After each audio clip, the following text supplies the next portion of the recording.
السلام عليكم ورحمة الله وبركاته.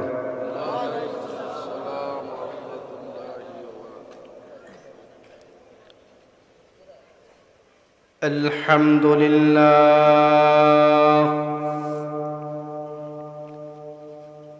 الحمد لله وكفى وسلام على عباده الذين اصطفى.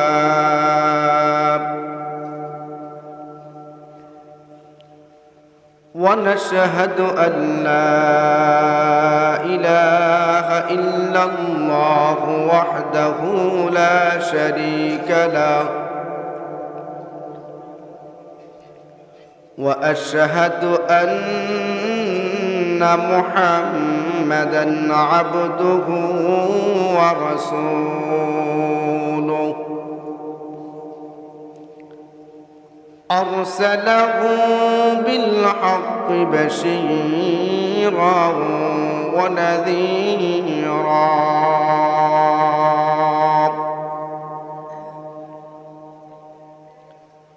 وداعيا إلى الله بإذنه وسراجا منيرا.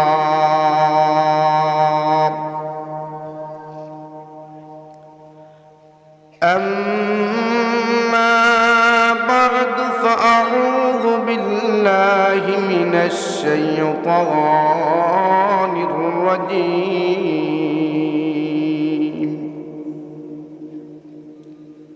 بسم الله الرحمن الرحيم.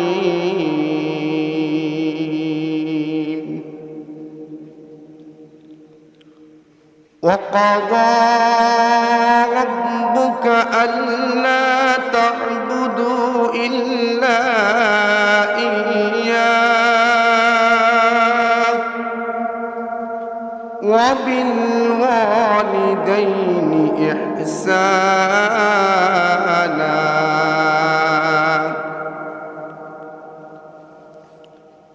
وعن بهز بن حكيم رضي الله تعالى عنه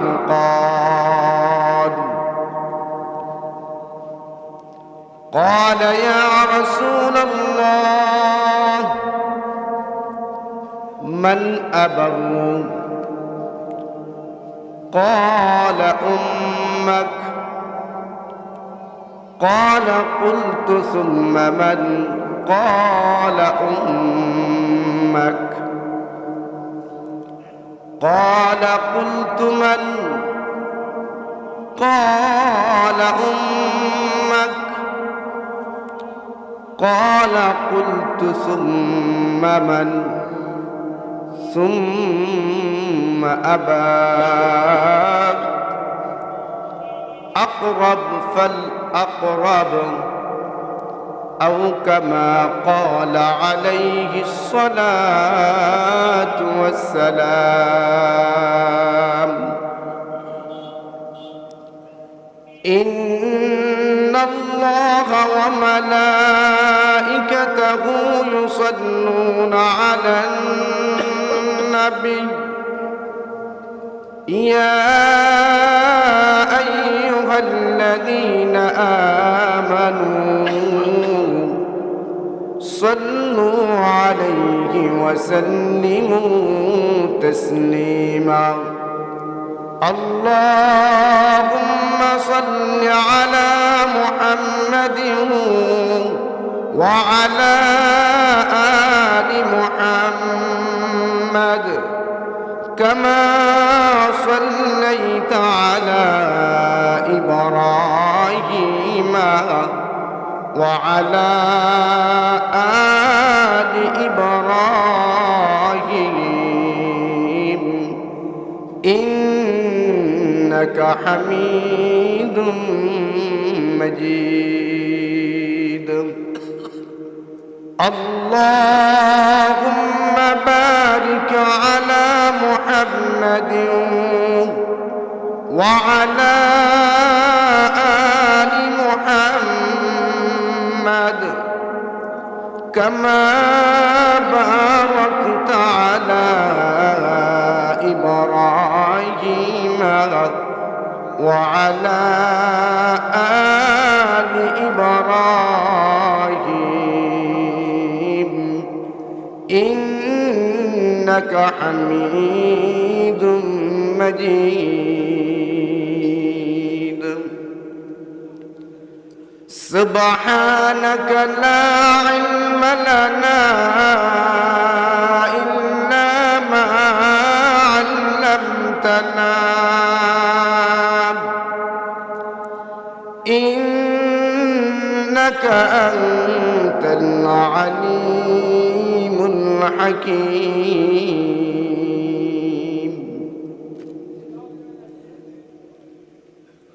London की हवा दिल में लगी मदर पे दर भूल गई लंदन की हवा दिल में लगी मदर पे दर भूल गई साया कुफर दिल में पड़ा नूर खुदा भूल गई साया कुफर दिल में पड़ा नूर खुदा भूल गई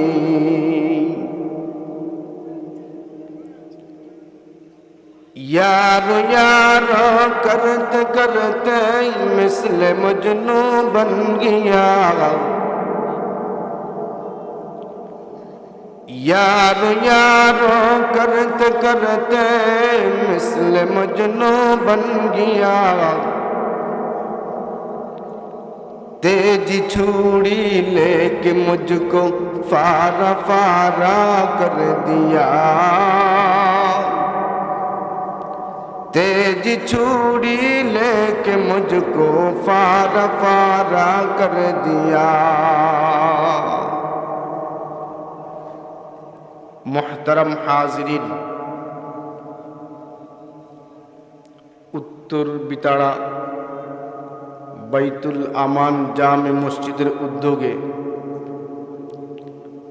आजकेर এই আজিমুশান ওয়াজদার মাহফিলের সম্মানিত সভাপতি উপস্থিত মুআজ্জাজ মুকাররম উলামা ইকরাম মহান আল্লাহ পাকের দরবারে কালিমাতুশ শুকর আদায় করি যে আল্লাহ আমাকে আপনাকে প্রচুর ঠান্ডা এরপরেও আল্লাহ এবং আল্লাহর রাসূলের মহব্বতে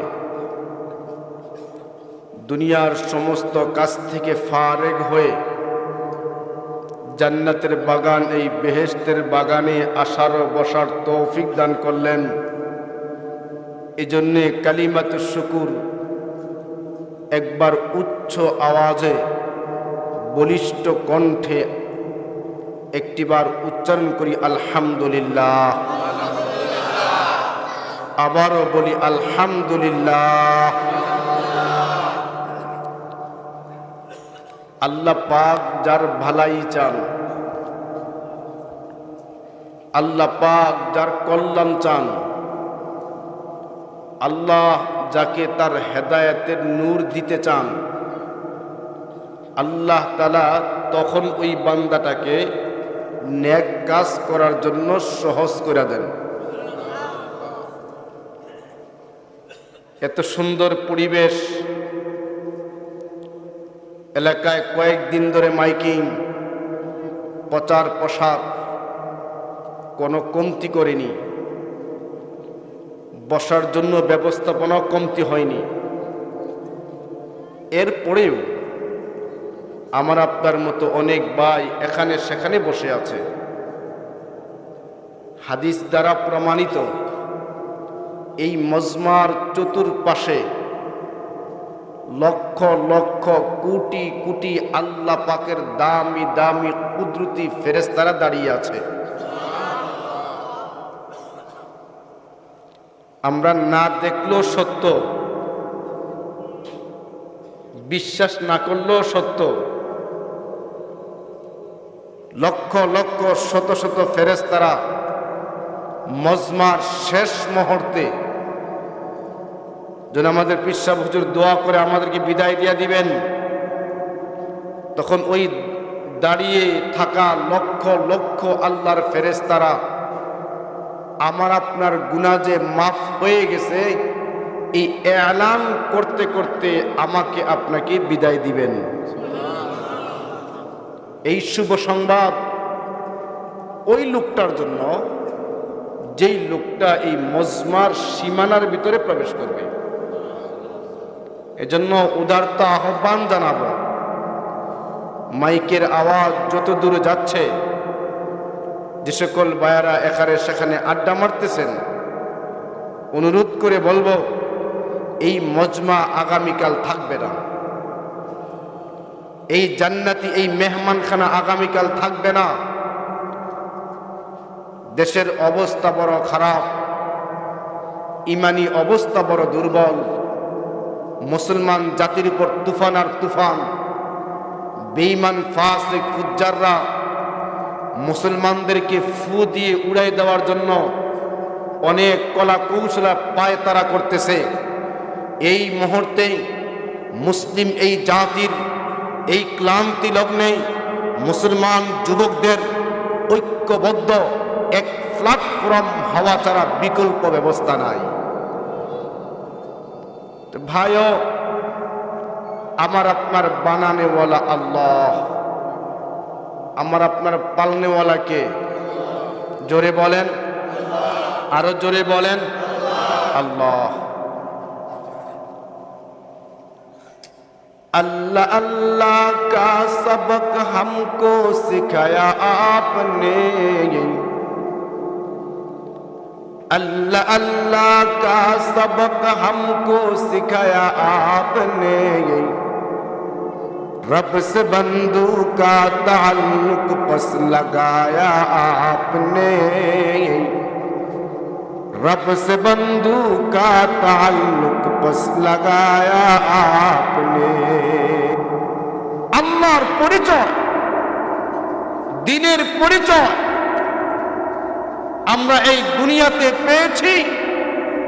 যুগে যুগে আল্লাহ নবী আলাইহিস সালাতু সালামদেরকে পাঠানোর বদৌলতে আমরা আল্লাহর পরিচয় পেয়েছি, ঠিক না বেঠিক? নবীদের মাধ্যমে। তো সে আল্লাহ আমাকে আপনাকে পালেন, আমাকে আপনাকে দেখেন, আমাকে আপনাকে বাঁচায় রাখছেন। আল্লাহ পাক আমাকে আপনাকে কতগুলো ছিদ্র দিয়ে পয়দা করেছেন। নাকে একটা ছিদ্র, কানে একটা ছিদ্র। ভাইও, একটু মনোযোগ এদিকে দেন, কথাগুলো বোঝার চেষ্টা করেন। এতগুলো ছিদ্র থাকার পরেও আমি আর আপনি যখন পানিতে ডুব দেই বা পানিতে নামি গোসল করার জন্য, এতগুলো ছিদ্র থাকা সত্ত্বেও এক ফোঁটা পানি এই দুইটা ছিদ্রের কোনো একটা ছিদ্র দিয়ে প্রবেশ করে না, ঠিক না ঠিক? করে না কেন?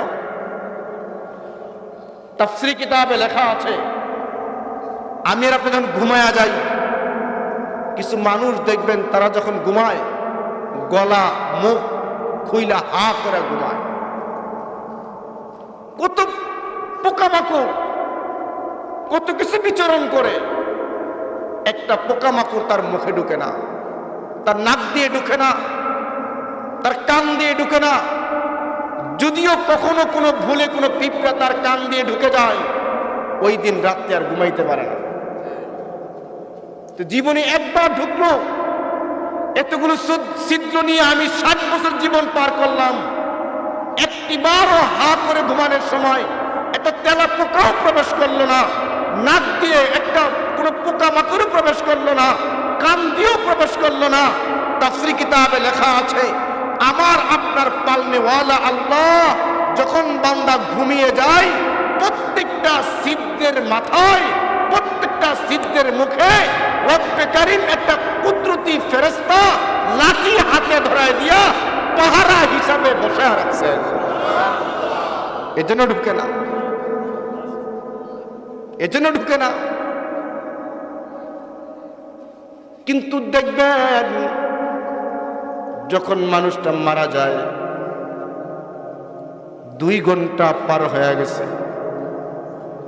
লাশটা শোয়া রাখছেন, তখন দেখবেন ওর নাক দিয়া পিঁপড়া ঢুকার চেষ্টা করতেছে, ওর কান দিয়া পিঁপড়া আসা যাওয়ার চেষ্টা করতেছে, অথচ 2 ঘন্টা আগে তার প্রাণ ছিল, একটা পোকামাকড় ঢুকে নাই। যখন মৃত্যুর 2 ঘন্টা পার হয়ে যাওয়ার পরে এখন নাক দিয়া উল্টা ময়লা বের হয়ে আসতেছে, এতক্ষণ বের হয় নাই, পোকামাকড়গুলো প্রবেশ করতেছে, পিঁপড়া প্রবেশ করতেছে, পানিগুলো টপ টপ টপ টপ করে নাক দিয়া কান দিয়া বের হয়, অথচ মৃত্যুর আধা ঘন্টা আগে বের হয় নাই, 1 ঘন্টা আগেও বের হয় নাই। মৃত্যুর 2 ঘন্টার মাথায় নাক দিয়া পিঁপড়া ঢুকে, কান দিয়া পিঁপড়া ঢুকে। কারণটাকে জানো? 2 ঘন্টা আগে যখন প্রাণ পাখি ছিল তখন তার নাক কানের পাহারাদার ছিল, যখন প্রাণ পাখিটা পার হয়ে গেছে গা, যখন প্রাণ পাখিটা বের হয়ে গেছে গা, তখন তার নাক কান আর মুখের সিদ্ধার পাহারাদার নাই। বাড়িতে যেমন পাহারাদার না থাকলে যে সে ঢুকা যায়, ঠিক নাক কান সিদ্ধের পাহারাদার না থাকলে পোকামাকড় অনায়াসে ঢুকা যায়। আমার তোমার মালিক এগুলো আমাকে তোমাকে পালতেছে। এজন্য শোনেন আল্লাহ কি বলে, ওয়াকাদা রাব্বুকা আল্লা তা'বুদু ইল্লা ইয়্যাহ। অন্তরে কান দিয়ে শোনো ভাই, আমার তোমার মালিক কি বলে শোনো।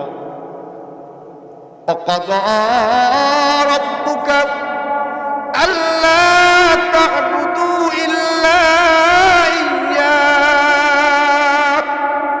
আমার তোমার মালিক আল্লাহ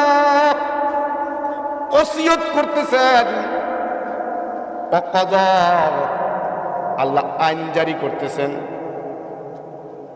আমার আল্লাহ, আমার তোমার মালিক আল্লাহ আমার আপনার উপরে আইন জারি করতেছেন, ফরমায়েশ জারি করতেছেন। যেমন আগেরকার রাজা বাদশারা ফরমায়েশ জারি করত।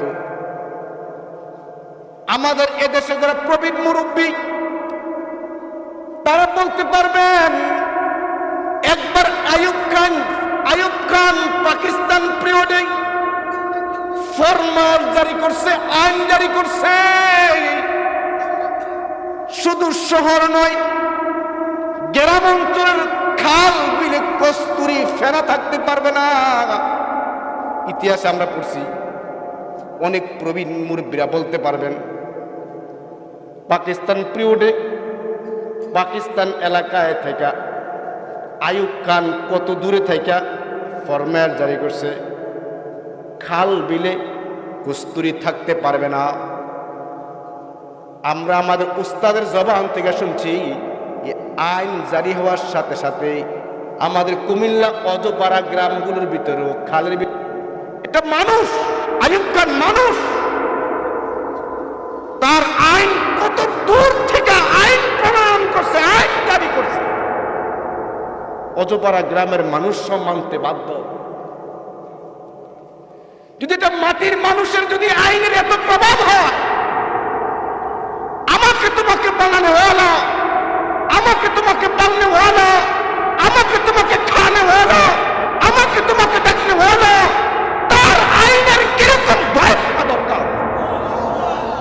কয়দিন ভয় করছে? কোনো ভয় নাই। আমাদের প্রায় মসজিদে ফাজাইল আমল পড়া হয় না? ফাজাইল আমল, এই ফাজাইল আমলের নামাজ অধ্যায় আজকে যে খুলে দেখেন, আল্লামা হাদ্দাদ রহমতুল্লাহ আলাইহি উনার কানে যখন আযান আসতো, আযান আজানটা শোনার সাথে সাথে চেহারাটা রং পাল্টে যেত, কাঁপতে থাকতেন, চেহারা মলিন হয়ে যেত, কাঁপতে কাঁপতে চেহারাটা ফ্যাকাশ হইয়া ভীত সন্ত্রস্ত হইয়া মালিকের দরবারে মসজিদে দৌড়ে আসতেন। ওয়াসফিরু লাউনি খিফাতাও ওয়া মাহাবাতান, ভয় হইয়া ভীত সন্ত্রস্ত হইয়া কাঁপতে কাঁপতে দৌড়ে দৌড়ে মসজিদে প্রবেশ করতেন আর বলতেন, আল্লাহ আপনি যেন আজান দিয়ে আমাকে ডাক দিছেন, আপনি আমার মালিক, আমি আপনার গোলাম, গোলাম হিসাবে আপনার ডাক শুনা আমি সময় মতো আসতে পারি না, আমার দেরি হয়ে গেছে গা। এই জন্য কাঁপতে শুরু করতেন। আল্লাহু আকবার বলেন, আরো জোরে বলেন আল্লাহু আকবার, আরো জোরে আল্লাহু আকবার।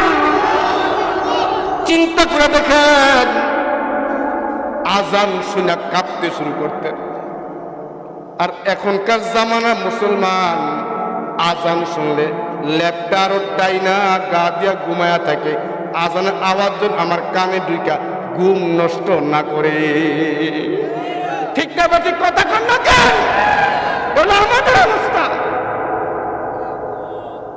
এই মালিক আমার আপনার উপরে ফরমান জারি করছেন, আইন জারি করছেন। ওয়াকাদা রাব্বুকা আল্লা তা'বুদু ইল্লা ইয়্যাহু, ওরে বান্দা একমাত্র গোলামি করলে আমি আল্লাহর গোলামি কর। বলেন কার গোলামি করতে বলছেন? কার ইবাদত করতে বলছেন? না বলেন না আল্লাহ। সারাদিন দুনিয়া দুনিয়া করতে করতে চায়ের দোকানে চায়ের কাপে চুমু লাগাইতে লাগাইতে গল্প করতে করতে মালিকের নাম ভুলে গেছে। আজকে সারাদিনে যতবার চার কাপে চুমুক লাগাইছেন অতবার মালিকের নামটাও নেন নাই। এ হলো আমাকে মালিকের অবস্থা। আমাকে লোকে রাগ করতেছেন? কথা ঠিক না বে? ঠিক ঠিক। এই জন্য আমাকে উপরে আযাব গজব আসতেছে। কেন আসতেছে? কর্মচারী মালিক কর্মচারীকে কখন তার কর্মস্থল থেকে পিটাইয়া কখন বাড়ি করে? আপনি কাজের লোক রাখছেন কাজ করানোর জন্য,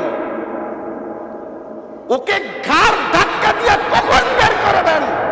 যখন আপনার কথা শোনে না। ঠিক না বেঠি?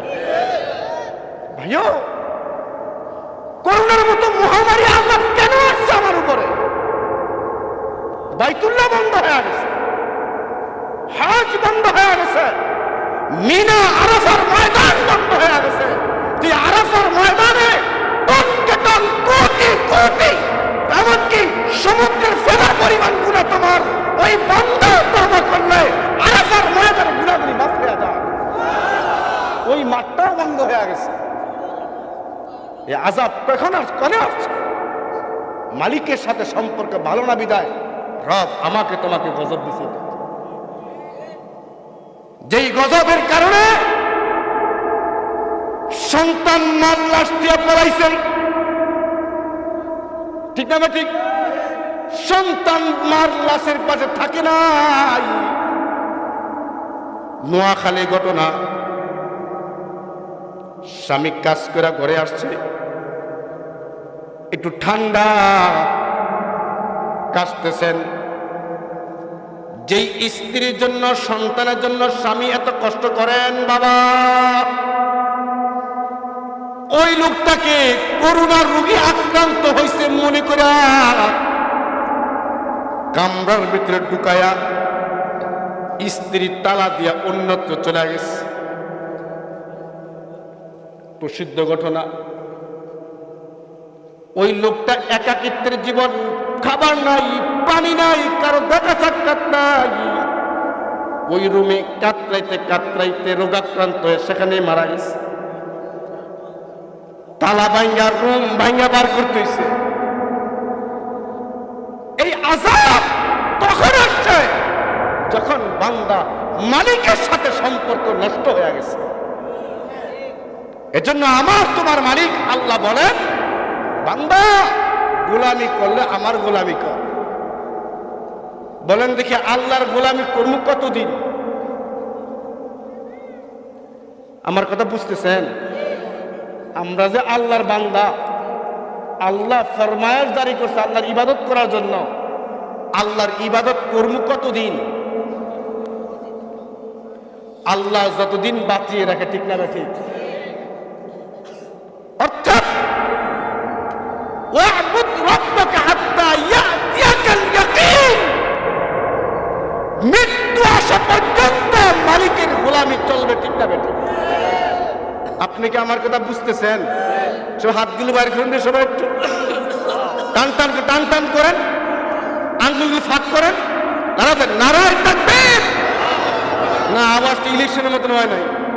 আপনারা মহিউদ্দিন খান আলমগীরের দেশের এলাকার মানুষ, পাশেই তো আমাকে চান্দিনা থানা, আমার বাড়ি কিন্তু কাছেই। তা আওয়াজটা ইলেকশনের মতো হয় নাই। আঙ্গুল ফাঁক করেন, টান টান টান, নারায় তাকবীর, নারায় তাকবীর। কোরআন হাদিসের আলো ঘরে ঘরে জানো। মাশাআল্লাহ, মনোযোগ আছে তো আপনাদের? না ক্লান্ত হয়ে গেছে? তো বলতেছিলাম, আল্লাহর ইবাদত ততদিন চলবে যতদিন এই প্রাণে, এই দেহে প্রাণ পাখি যতদিন আছে, আল্লাহর গোলামি আমার পক্ষ থেকে ততদিন চলবে, ঠিক না বেঠিক? মরা পর্যন্ত। একটু খেয়াল করে শোনেন, আল্লাহর গোলামির পর রব্বে কারীম আল্লাহ আরেকটা আদেশ আমাকে আপনাকে করছেন। আল্লাহ বলেন, وَقَضَى رَبُّكَ أَلَّا تَعْبُدُوا إِلَّا إِيَّاهُ وَبِالْوَالِدَيْنِ إِحْسَانًا। আল্লাহ তাআলা বলেন, বান্দা, আমি মালিক হইয়া তোমাদেরকে বান্দা বানায়া আমার গোলামি করার জন্য যেমন তোমাকে মরণ পর্যন্ত আদেশ দিয়া দিলাম, দুনিয়ার বুকে যতদিন বেঁচে থাকবা তোমার নামাজ বন্ধ নাই, তোমার রোজা বন্ধ নাই, তোমার কোরআন তেলাওয়াত তাসবিহ তাহলিল বন্ধ নাই। আমার গোলামি ততদিন চলবে, তোমার প্রাণ পাখি যতদিন থাকবে। আরেকটা নির্দেশ, আমার গোলামি করার পরে আরেকটা আমল তোমার আছে, সেটা হলো যেই দুইজন ব্যক্তির সহযোগিতায় এই পৃথিবীর আলো দেখেছ, এই পৃথিবীর আলো দেখেছ, এই পৃথিবীর তুমি সুন্দর দৃশ্য দেখেছ, এই পৃথিবীর পদের মালিক হয়েছ, সম্পদের মালিক হয়েছ, তোমার পরিচয় পরিষদ বেড়েছে, ওই পিতামাতা মা তাদের সাথেও তোমার আখলাক, তোমার ব্যবহার সুন্দর। ওই সাহাবী তৃতীয়বার প্রশ্ন করছে, কুলতু সুম্মা মান, নবী গো, আমি এরপরে কার সাথে ভালো আখলাক করব? আমার আপনার নবী সাইয়্যিদুল মুরসালিন, খাতামুন নবিয়্যিন, আমার তোমার নবী বলেন, উম্মত তোর মা। রাসূল তিনবার কথা বলছেন। ওই সাহাবী আবার প্রশ্ন করলেন, ক্বালা কুলতু সুম্মা মান, ওগো পয়গম্বর এরপরে কার? পয়গম্বর বলেন, সুম্মা আবা। চতুর্থবারে রাসূল বললেন, তোমার পিতা তোমার কাছ থেকে উত্তম চরিত্র আর আখলাক পাওয়ার হকদার। একটু অনুরোধ করে বলি, কথা বুঝেন আপনারা, কিছু কথা নিয়ে যায়।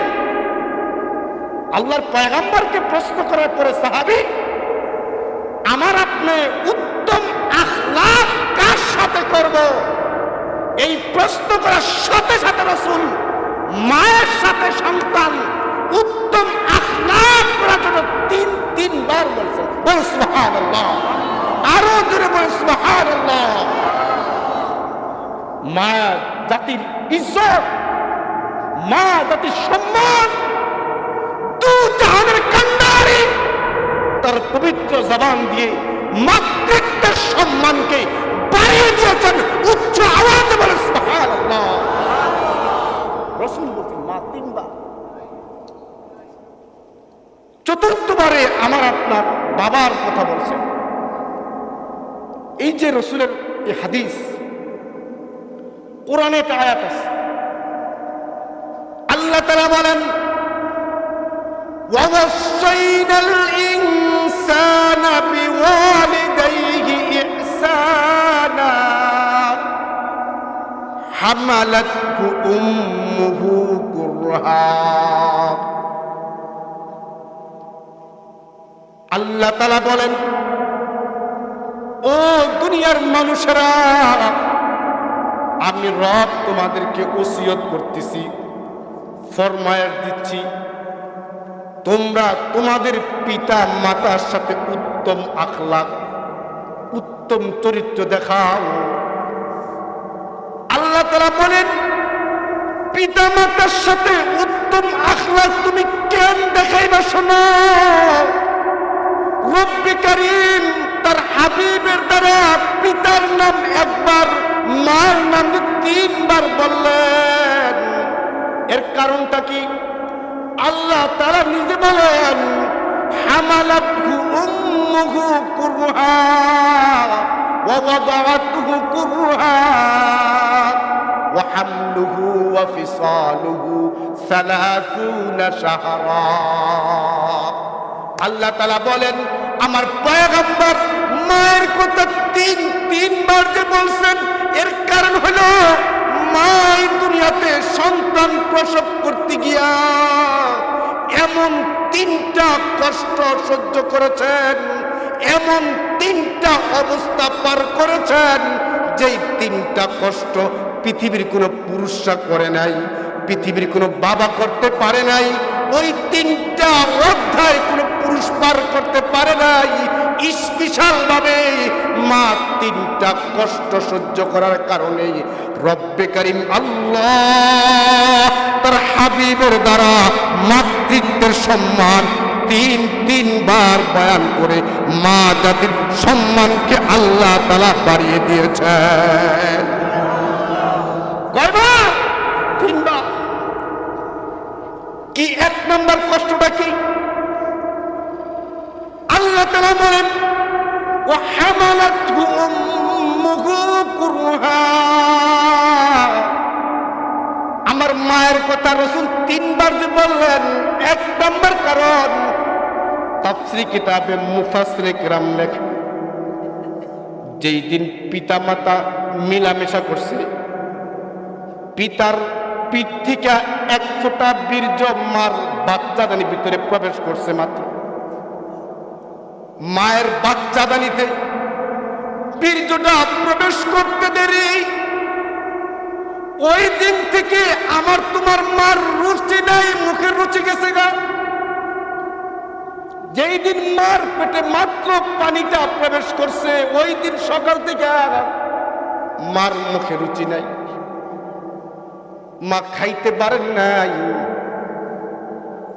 মার কাছে আর ভাল লাগে না, ঘুমের গেল মাথাটা ঘুরায়, বসে থাকলো মাথাটা ঘুরায়, এমনকি 2টা দিন যাইতে না যাইতে মা বমির ব্যারাম, বমির রোগ শুরু হয়ে গেছে গা। যেখানে সেখানে অক করে লজ্জায় মা সব জায়গায় বমির ভাব প্রকাশ করতেও পারে নাই। আমার তোমার মা প্রথম যে কষ্টটা করছে, আমাকে তোমাকে পেটে ধারণ করতে গিয়ে আমার রুচি হারায় গেছে। তার সামনে তার অন্যান্য ভাইয়েরা, বাসুর দেবররা, শ্বশুর শাশুড়ি, অন্যান্য ছেলেফেলেরা তার হাতের রান্না করা খাবার সবাইকে বন্টন করে দেয়, সবাই মজা করে খায়। আমার তোমার মা ওই খাবারটা খাইতে পারে না, পেটে কিন্তু ক্ষুধা, কিন্তু তুমি পেটে আসার কারণে মার রুচি গেছে গা, খাবারটা খাইতে মন চাই, কাছে নিতে দেরি, মা বমি শুরু হইতে দেরি না। এই কষ্ট একটু খেয়াল করে শুনেন, এই কষ্ট পৃথিবীর কোন বাবাকে বোঝানো যাবে না, একমাত্র মা জাতিই বুঝছে। এমনকি কোন মা ভূমির পরিমাণ এই পরিমাণ ভাবে ক্লান্ত হয়ে যায়, খাবার এমন বন্ধ হয়, ত্রাণ দিয়া মাকে জীবিত রাখতে হয়। এই মা আমাকে তোমাকে পেটে ধারণ করছে, মা তার স্বাস্থ্যের দিকে তাকায় নাই। যেই দিন মার পেটে পানি ঢুকছে ওই দিন থেকে আমার তোমার মার মাসিক ঋতু স্রাব বন্ধ হয়ে গেছে। মা রক্ত শূন্যতা ভুগতেছে, এখন চেহারা সাদা হয়ে গেছে, হাতগুলো সাদা হয়ে গেছে। এদিক দিয়ে সারাদিন তোমার পিতার খেদমত। আমাদের গ্রাম অঞ্চল 4-5টা গরু থাকে, এমনকি গুন্ডা খেতের বাচ্চাদের খাবারের জিম্মাদারি থাকে। তোমাকে পেটে দেখে তোমার মা এই কাজগুলো করছে, খাবারও নাই, ঘুমাইতেও পারে না, পড়তেও পারে না, তারপরে বলে মালিক আমার পেটের সম্পদ নষ্ট করিস না। এই কষ্ট পৃথিবীর কোনো পুরুষরা করে নাই, আমার তোমার মা করছে। একটু কথা ঠিক না ঠিক বলেন, একটু কল্পনা করেন। যাদের বিবি আছে তারা বুঝেন, এটা এখন আপনি নিজে বুঝেন। এমনকি তুমি মায়ের পেটে আস্তে আস্তে বড় হইতেছিলাম, মার পেটটা বাড়ি হতে শুরু হয়, এই ভরা পেট নিয়ে মা বিশাল উঠানটা ঝাড়ু দেয়, ঠিক না ঠিক? খেরাপাড়ার নিচ পা ঝাড়ু দেওয়া লাগে, প্রত্যেকদিন সকালে গরু গোটটা পরিষ্কার করা লাগে, না করলে শাশুড়ি বকা দেয়, শ্বশুরি ধমক দেয়। আবার পেটে বাচ্চা নুইতে পারে না, এরপরও কোনো মতে নুয়া ঝাড়ুদার বলে আল্লাহ আমার পেটের সম্পদ তুমি নষ্ট করো না। তাফসীর কিতাবে এটাও লাগছে, যদি পৃথিবীর কোন সন্তান থাকে তার বুকের সাথে 5 কেজি এটা বাটকারা বেঁধে দেওয়া যাইতো, ওই বাটকারার 5 কেজি বাটকারাটা তুমি যদি নিয়া একটু নুয়া ঝাড় দিতা, ওই দিন বুঝতা তোমার মা তোমাকে পেটে রাইখা কিরকম কষ্ট করে উঠানটা ঝাড়ু দিছে, এরপরও পেটের সম্পদটা তোমাকে নষ্ট হতে দেয় না। এই যেটা কষ্ট, এমনকি তুমি পেটে আসছো, তোমার মা কোথাও বেড়াইতে যায় নাই, গ্রামের মুরব্বীরা বেড়াইতে দেয় না, যাইতে মন চাই, আত্মীয় বাড়িতে যায় না, কোথাও ঘুরতে যায় না, কিছু খাইতে পারে না, বসতে পারে তোমার মা। আল্লাহ তাআলা বলেন ওয়া হামালাতহু উম্মুহু কুরহা, তোমাকে পেটে ধারণ করার কষ্ট তোমার মা সহ্য করেছে। পৃথিবীর কোন বাবা এই কষ্ট বুঝতে পারবে না। এই জন্য প্রথম কষ্ট এটা। 2 নাম্বার কষ্ট আল্লাহ তাআলা বলেন ওয়া ওয়াদাআতুহু কুরহা, 2 নাম্বার কষ্ট। ভাই তোমার পায়ে হাত দেয়া বলি, কান দেয়া শোনো। আল্লাহ তাআলা বলেন প্রত্যেকটা বাচ্চা যে মায়ের পেট থেকে বের হয়, একটা বাচ্চা কি পরিমাণ বড় হয়? 9 ইঞ্চি মোটা হওয়া লাগে। ডাক্তাররা বলেন একটা বাচ্চা 9 ইঞ্চির মোটা কম হলে বাচ্চা মৃত হবে, 9 ইঞ্চি লম্বা কম হলে বাচ্চা মারা যাবে। 9 ইঞ্চি মোটা 9 ইঞ্চি লম্বা বাচ্চাটা মায়ের অস্বাভাবিক একটা কঠিন সূক্ষ্ম রাস্তা দিয়া সুম্মা সাবিলা ইয়াসসারা, কঠিন এক শুরু, এক মারাত্মক রাস্তা দিয়া রব্বে করিম আল্লাহ আমাকে তোমাকে বাড়ি করেন। ওই জীবন্ত বাচ্চাটা ওই কঠিন রাস্তা দিয়ে যখন আমি তুমি বের হইছি, মা যে কত কষ্ট পাইছেন ইমাম গাজালি নিজে বলেন, ইমাম গাজালি বলেন বাচ্চাটা যখন মায়ের পেট থেকে ওই চিকন কঠিন রাস্তা দিয়ে বের হয়, ওই মুহূর্তে মা কি পরিমাণ কষ্ট পান, কি পরিমাণ ব্যথা পান, ওই ব্যথা আমার তোমার মা পাইছিল। ওই ব্যথাতে কি পরিমাণ আমি বলি না, ইমাম গাজালি বলেন ওই মায়ের ব্যথা যদি কোনো পাহাড়কে দেওয়া হয়, মার প্রসবকালের ব্যথাটা, মার পেশাবের রাস্তা দিয়ে যে বাচ্চারা বের হয়, ওই সময় যে মা কি পরিমাণ কাঁদলেন, কোন মা তো বেহুশ হয়ে যান, দিন দিন হুঁশ ফিরে না। কোন মা তো এমন বেহুশ হন জীবনে চোখটা খুলে না, মৃত্যুর কোলে ঢলে পড়েন আমার তোমার জন্য রে ভাই। ওই যখন ব্যথা শুরু হয়ে যায়, বাচ্চাটা মার পেটে লাথি শুরু করে দেন। একটা জীবন্ত মা জীবন্ত বাচ্চাকে প্রসব করতেছে, ও তো সোজা আসে না, লাথি মারতেছে। মা ওই মুহূর্তেই স্বামীর কাছে মাপ চান, শাশুড়ির কাছে মাপ চায়, ভাইয়ের কাছে মাপ চায়, বোনের কাছে মাপ চায়, বান্ধবীর কাছে মাপ চায়, মাফ করে দাও, মনে হয় বাঁচবো না। ওই মা ওই মুহূর্তে কি পরিমাণ কষ্ট, ইমাম গাজালি বলেন ওই কষ্টটা কোনো পাহাড়কে দিলে পাহাড়টা মার প্রসব বেদনার ব্যথায় পাহাড়টা টুকরা টুকরা হয়ে যাইত। रह गया रुस्म अज़ार रूहे बलाली ना रही,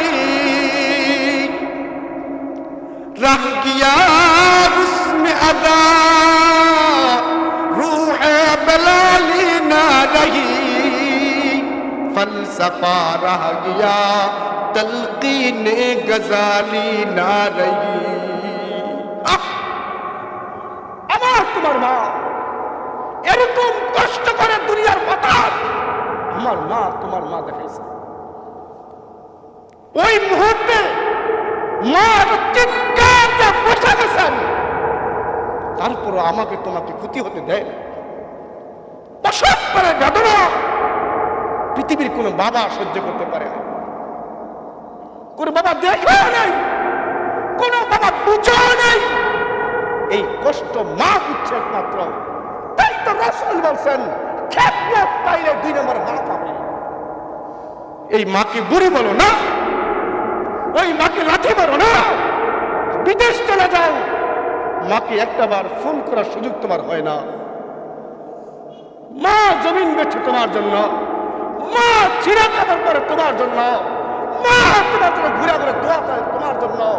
ও সন্তান, সেই মা কষ্ট করে তোমাকে জন্ম দিল, বিদেশ চলে গেছ, বউ পাইছ, শাশুড়ি পাইছ, শ্বশুর পাইছ, ফোন করে টান পাও না।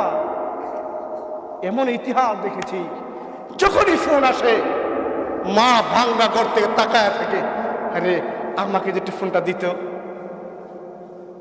বউ বারবার ছেলে দিকে মা কই, তোমার মা করে নাই, বুঝে গেছে গা, কথা কাইটা কাইটা নেওয়া যায়।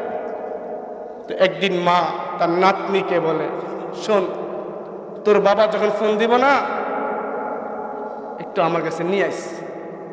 তো নাতিরা দাদির ভক্ত হয়, তো একদিন ফোন দিছে, নিয়ে আইছে, ফোনটা নিয়ে আসছে।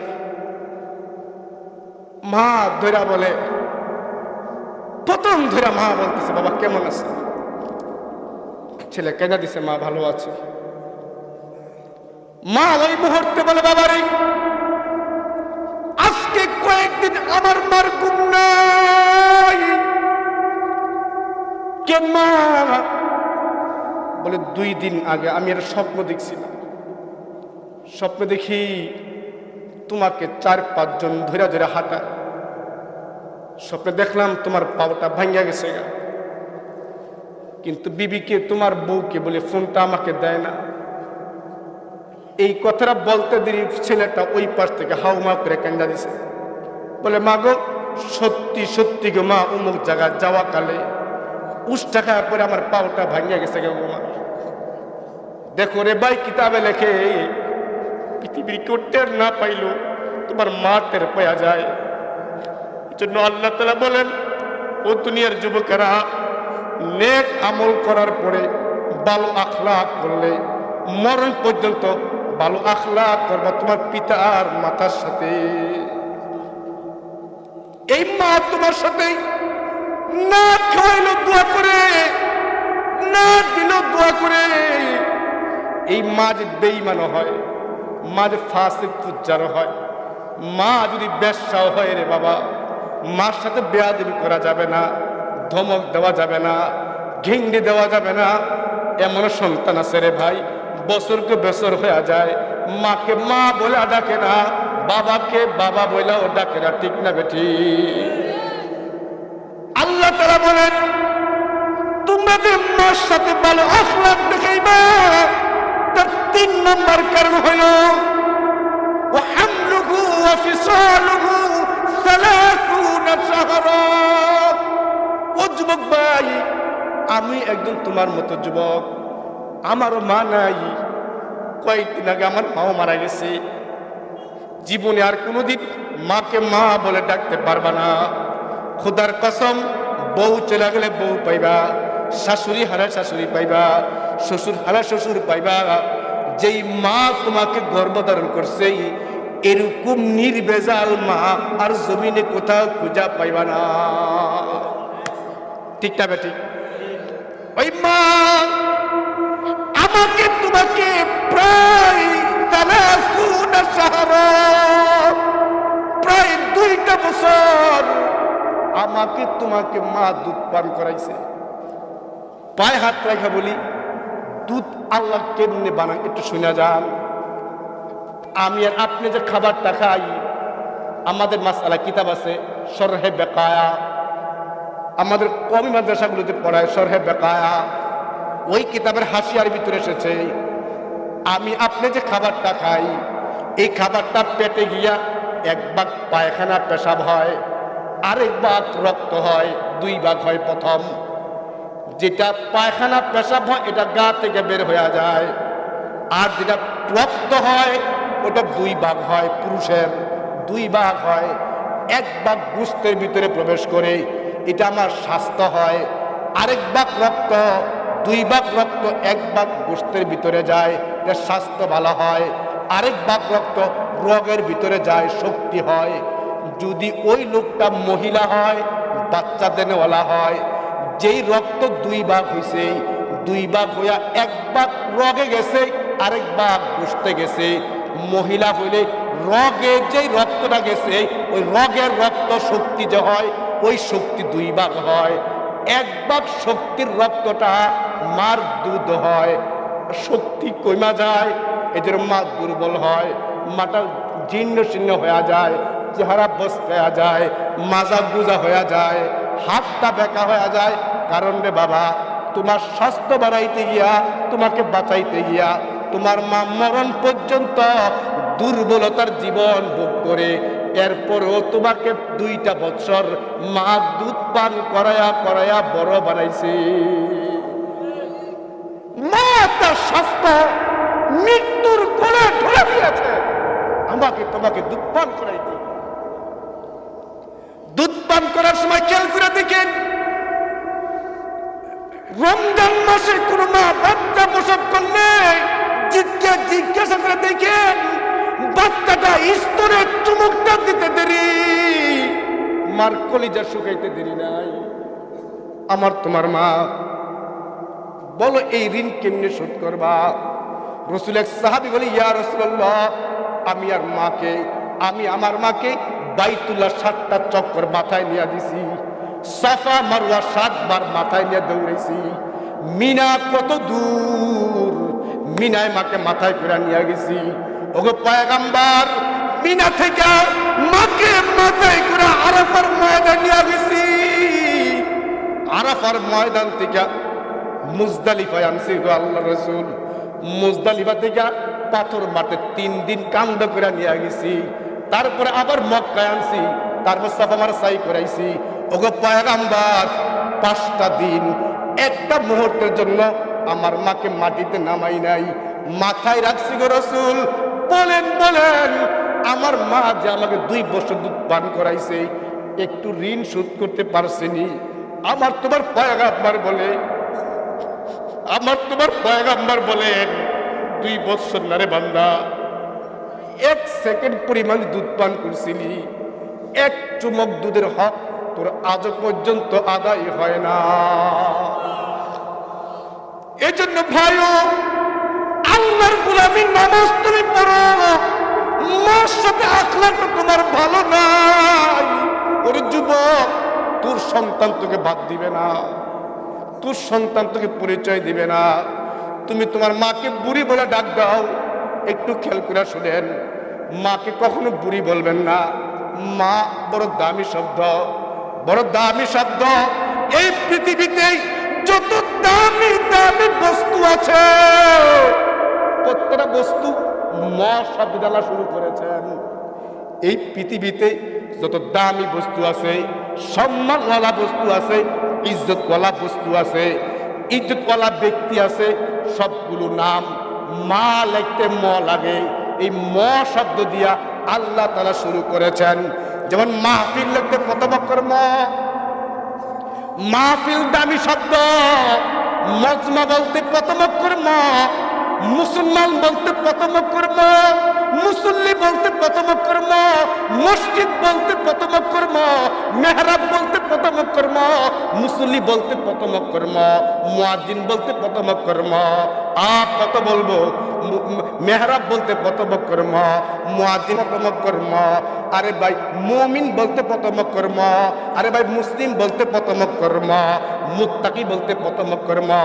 এমনকি মুমিন বলতে প্রথম অক্ষর ম, মুত্তাকি বলতে প্রথম অক্ষর ম, মারিফাত বলতে প্রথম অক্ষর ম, মাগফিরাত বলতে প্রথম অক্ষর ম, মুফতি বলতে প্রথম অক্ষর ম, মুক্তব বলতে প্রথম অক্ষর ম, এমনকি মুহতামিম বলতে প্রথম অক্ষর ম, মুহাদ্দিস বলতে প্রথম অক্ষর ম, মাওলানা বলতে প্রথম অক্ষর ম, মক্কা বলতে প্রথম অক্ষর ম, মদিনা বলতে প্রথম অক্ষর ম, মিনা বলতে প্রথম অক্ষর ম, মুজদালিফা বলতে প্রথম অক্ষর ম, সাফ মারওয়া বলতে প্রথম অক্ষর ম, মায়ে জমজম বলতে প্রথম অক্ষর ম, ময়দানে আরাফা বলতে প্রথম অক্ষর ম। মায়ে জমজম, মায়ে জমজম বলতে প্রথম অক্ষর ম, মুহাম্মদ বলতে প্রথম অক্ষর ম। আমার তোমার নবীর নাম প্রথম অক্ষর মুহাম্মদ বলতে ম, মুস্তাফা বলতে প্রথম অক্ষর ম, আমার তোমার মালিক মাওলা বলতে প্রথম অক্ষর ম। আল্লাহ তাআলা যত দামি দামি শব্দ বানাইছেন মা দিয়া, ওই মাকে মা না বলে পুরি কেমনে বলো? আসুদাল্লাহ হালদাল্লাহ আজার চদানি, আসুদাল্লাহ হালদাল্লাহ আজার চদানি, খুখারি উশাক জিগর খার চদানি, খুখারি উশাক জিগর খার চদানি। আল্লাহু আকবার বিল্লাহ। এই পৃথিবীতে যত দামি বস্তু আছে সব মা, সব মা। এই মাকে মা বলতে মজা লাগে না। মাকে বুড়ি বলে গালি দাও, মাকে বুড়ি বলে গালি দাও। মাকে যখন বুড়ি বলে গালি দাও, মার কলিজা ফাইটা চূর্ণ বিচ্ছিন্ন হয়ে যায়। রাসূল কি বলছেন? রিজা রব্বি রিজা ওয়ালিদ, তোর মা সন্তুষ্ট, তোর মালিক সন্তুষ্ট। এত আস্তে সুবহানাল্লাহ বলবেন। যেই সন্তানের প্রতি তার মা অসন্তুষ্ট, ওই সন্তানের প্রতি আমার আল্লাহ অসন্তুষ্ট। বলেন বলেন। আরেক রাত এসেছে, আল ওয়ালিদু আওসাতু আবওয়াবুল জান্নাহ, তোর পিতামাতা জান্নাতে ঢোকার মধ্যতম রাস্তা, অর্থাৎ জান্নাত গেট তোর পিতামাতা। আওসাতু আবওয়াবিল জান্নাহ, জান্নাতের মধ্যম গেট। সেই পিতামাতা ভাল লাগে না? না, আল্লাহর গোলামি যেমন ফরজ, কতদিন প্রাণ আছে যতদিন, আমার মার আখলাক আমার তে ভালোভাবে কতদিন প্রাণ আছে যতদিন। কথা কর না কেন? আজকে সমাজে ইবাদতটা নাই। নামাজ আছে, আল্লাহ নামাজ পড়ে যেমন গোলামি করতে বলছেন, আপনি আমার খেদমত করতে বলছেন, এটা নাই। এই জন্য আজ ঘরে ঘরে অশান্তি। এটা কে করবে? এটা কে করবে? 4 নম্বরে বাবার কথা বলছেন। বাবা এমন কিছু কাজ করেন যেটা মা করতে পারে না। ভাইও, আমাদের জলা এলাকা, আমার তোমার ভাব, ফজর পড়া শীতের মৌসুম বের হয়ে যায়। এই শীতের মৌসুম বের হয়ে গিয়া কাজ করে 300 টাকা পান, 400 টাকা পান, বাজার দিন সন্তান বাহানা করছে আমি এটা খামু। তোমার আমার বাবা সারাদিন রোদ্রে থাকতে থাকতে মাথাটা পুড়া যায়, পিঠটা পুড়া যায়। ওই যে কতদিন আগে একটা গেঞ্জি কিনছে, আমার বাবা তো গরিব, ওই গেঞ্জিটা বাবা কিনে না। কত বছর আগের গামছা, ওই গামছা পেঁচায়া পেঁচায়া মাঠে কাজ করেন, নিজের গেঞ্জিটা ছিঁড়া, নিজের গামছাটা ছিঁড়া। তারপরও বাবা তাকা দেখে আমার কলিজার টুকরার কাপড়টা সুন্দর আছে কিনা। কথা কন না কেন? এমন কি বাবা, আমার তোমার অসুখ হলে, আমি তুমি রোগাক্রান্ত হয়ে গেলে, মা বাবা সারা রাত্র ঘুমায় নাই, পাশে বসে বসে কাঁদছে। এমন মা পাওয়া যায়, মা বলে আল্লাহ আমার হায়াতটা আমার সন্তানটাকে দিয়া দেন। বলে কি বলে না, পৃথিবীর কোনো বউ বলবে না আল্লাহ আমার হায়াতটা আমার স্বামীকে দিয়া দেন। তোমার মা বলবে। এই জন্য আল্লাহ পাক সন্তান মরার পরে, মানুষ মরার পরে কোন মাকে অনুমতি দেয় নাই তুমি তোমার সন্তানের জানাজা পড়ো, তোমার সন্তানটা গোসল দাও, তোমার সন্তানের কাপড় পরো, তোমার সন্তানটাকে কান্দ করে কবরস্থানে নিয়ে যাও। কোন মাকে আল্লাহ তাআলা বলেন নাই ওরে মা তুই তোর সন্তানটা কবরে দাফন কর। যদি কোন সন্তান তার মার হাতে কবরে দাফন হইতো, ওই মা জিন্দিগিতে কবর থেকে উঠে আসতো না। মা সন্তানের সাথে কবরে শুয়ে পড়ত। সেই বাবা তোমাকে পয়লা পয়লা বড় বানাইছে। বাজারে যান, পান খান, এখন আর পান খায় না, বাচ্চার কোচিং ফি দেওয়া লাগে, মাস্টারের বেতন দেওয়া লাগে। ওই বাবা সমস্ত আউট ইনকাম করে, আউট খাবার বন্ধ করে দেয়া আমার তোমার ইজ্জত সম্মানে থাকার জন্য বাবা কত কষ্ট করে করে আমাকে তোমাকে বড় বানাইছেন, ঠিক না বেঠি? এই জন্য বাবাকে সম্মান করতে রাসূল 4 নম্বরে বলছেন। কত কান্দে নিয়ে গেছেন, কতবার পায়খানা করে বাবাকে মরা ফেলছি। আরে শেখ জাকারিয়া রহমতুল্লাহ আলাইহি তার কিতাবে লেখেন, এক বাচ্চা তার বাবাকে গলায় গামছা লাগায়া তাই না ঘর থেকে বের করে অনেক দূরে নিয়ে গেছে। এমন সময় বাবা বলে সাবধান সন্তান, ওই গাছের গোড়ায় আমাকে নিয়ে যাইস না। বাবাকে গামছা লাগাইয়া টাইনা সন্তান ঘর থেকে বের করে উঠানে নিয়ে অনেক দূরে নিয়ে গেছে। পাশে একটা গাছ, সন্তানকে বাবা বলে বাবা তুই আমাকে আরেকটা টান দিস না, আরেকটা টান দিয়ে যদি ওই গাছের গোড়া নিয়ে যাস তুই জালেম হয়ে যাবি, তুই জালেম অপরাধী হয়ে যাবি। তুই বুঝেন, গলায় গামছা লাগাইছে অপরাধী হয় নাই, তাই না ঘর থেকে বের করে তখনও অপরাধী হয় নাই, উঠানে নিয়ে গেছে তারপরে অপরাধী হয় নাই। বাবা বলে কিন্তু ওই গাছের গোড়ায় নিলে তুই অপরাধী হইয়া যাবি। সন্তান বলে বাবা কি করা, কত বড় অপরাধ করলাম, এখন যে অপরাধ হয় নাই, কারণটা কি? শোনো রে ভাই, ওই মুহূর্তে বাবা বলে আমি যখন তোমার মতো যুবক ছিলাম, আমার বাবাও আমার মতো বৃদ্ধ ছিল। আমি একদিন আমার বাবাটাকে গলায় গামছা লাগাই এরকম টাইনা ওই জায়গায় নিয়ে গেছি। আমি এই পর্যন্ত টাইনা আমার বাবাকে আনছিলাম। আমার বাবাকে গামছা দিয়া টান দেওয়া যে অপরাধ, এর পাওনা আমি পেয়ে গেছি। আমি আমার বাবাকে গাছের গোড়ায় নেই নাই, তুই আমাকে গাছের গোড়ায় নিয়ে গেলে, বেশি নিয়ে গেলে অপরাধ হইব। জন্য ভাইরে, তুই যেমন তোর মারে বাদ দিস, তোর সন্তান তোকে বাদ দিব না। তুই যেমন তোর মাকে মা বলে ডাকতিস না, রবের আরশ কাইপা যায়। একদিন বুঝ পাবি, মা পাবি না। একদিন মাকে খাওয়াইতে সম্পদ হবে, মা থাকবে না। যেমন ওই যে আমাদের বড় বুজুর্গ কবি ইকবাল মার মায়ায় মার দয়ায় বড় হয়েছেন, কিন্তু যদি ইকবাল ডক্টর পাশ করে নিজ এলাকায় আসছেন, মার খেদমত করবেন, কিন্তু আইসা দেখে মা নাই, মা মরে গেছে। কবি ইকবাল মার কবরের পাশে দাঁড়ায় বলে, মা একদিন তো তুই আমাকে না খাওয়া খাওয়া বড় বানাইছিস। আজকে আমি ইকবালের পয়সার অভাব নাই, কাপড়ের অভাব নাই, টাকার অভাব নাই, মা তুই এখন কবরে চলে গেলি, এখন আমি কারে খাওয়াবো? টাকা হইছে আমার, খামো কাক। কবি ইকবাল মার কবরের পাশে দাঁড়ায় কবিতা বলে, उमर बर तेरी मोहब्बत मेरी खिदमत कर रही,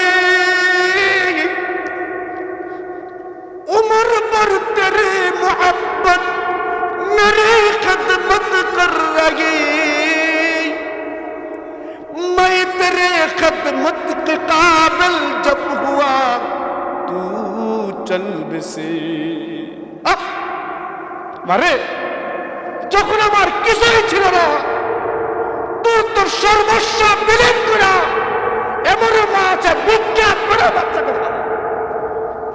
মারে আমার ওই দিন কিছুই ছিল না, তুই মা আমাকে কত কিছু খাওয়াইলি, আজ আমার খাবারের তৌফিক হয়েছে, মা তুই এখন কবরে চলে গেলি।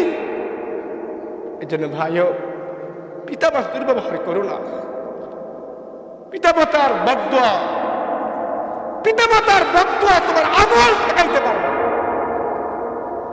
বুখারী হাদিস, আল্লামা জুরাইজ রাহমাতুল্লাহ আলাইহি তার ইবাদতখানায় লম্বা লম্বা কিরাতের নামাজ পড়ে। জুরাইজ তার দরবারে খানকা, মা একদিন ডাকে, জুরাইজ, ইয়া জুরাইজ। মার প্রয়োজন দিছে, ডাক দিছে, জুরাইজ আসো। লম্বা কিরাতে নফল নামাজ পড়তেছেন। মা তিন বার ডাকছেন, একটা বারও উনি নামাজ ছেড়ে আসে না। মা বড় কষ্ট পাইছেন, মা বড় কষ্ট পাইছেন, রাগ করছেন। মা কষ্ট পায়া তার অন্তর থেকে বের হয়ে গেছে গা, জুরাইজ মার চেহারা দেখলি না, মা ডাকে সারা দিলি না। সন্ধে, জুরাইজ তুই বেশ্যার মুখ দেখবি একদিন, তুই বেশ্যার মুখ দেখবি একদিন। আজকে আমাদের কত মা কত বদদুয়া দিয়া দেয়, মার সামনে থেকে সন্তান বাতের পেলে টান দিয়ে নিয়ে যায়। কত ঠিক নেবে, ঠিক বাবাকে ধাক্কা দিয়া ফেলা দেয়, বাবার পরিচয় দিতে লজ্জা বোধ করে। সন্তান উচ্চ শিক্ষিত হয়েছে, ওই সন্তান বাবার পরিচয় দিয়ে লজ্জা বোধ করে। কিন্তু দেখেন, জুরাইজকে ধমক দিয়া দিছে মা, বড় আবেদ, বড় আবেদ। উনি তার ইবাদত করে একদিন লম্বা লম্বা রাতে নামাজ পড়ছেন।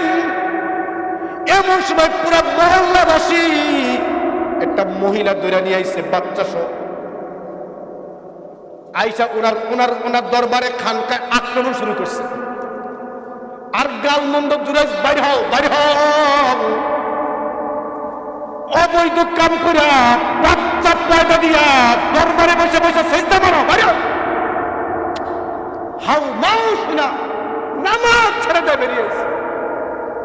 আইসা দেখে পুরো জনগণ বড়া লাঠি ছোটা হাতে, একটা মহিলা কোলে বাচ্চা। কি ভাই, আরে কি মানে চাইছে? বুজুর্গ সাজা না, অকাম করে বুজুর্গ সাজা।